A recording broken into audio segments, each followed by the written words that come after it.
con thê xây hai ấy nè xây to mà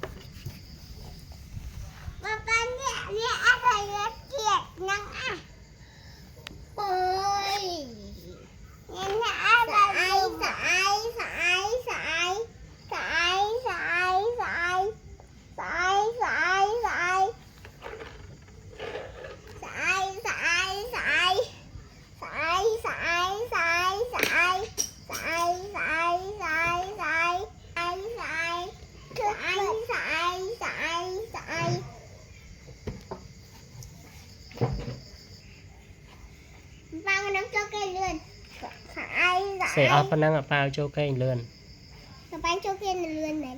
cho cây một con này phải on lớn nữa chạm mặt cho cây tính không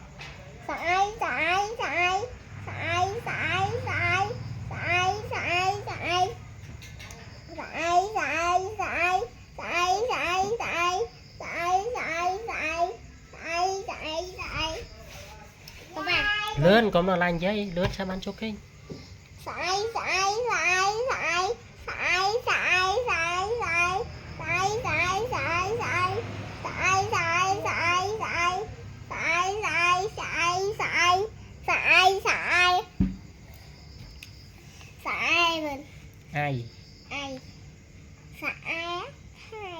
ai hiện hao vậy nó sợ ai mà đo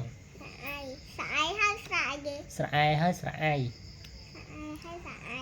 nó sợ ai vùng xe vùng hiến vùng tính á toàn tính xe lướt chăm ăn cho cây nhà phổ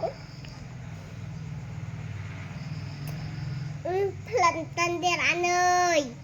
cho mình tính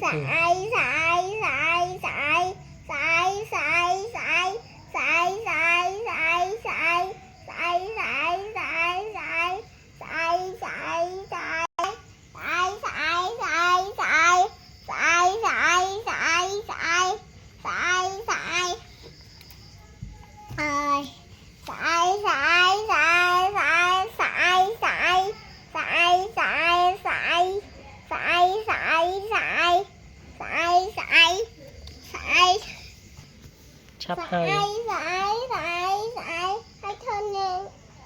hưởng tiền anh em đáp nữa bàn tiền hướng xem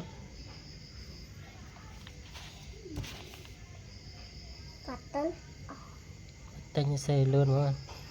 tại giặt bà xùa sại kê giặt ắt chế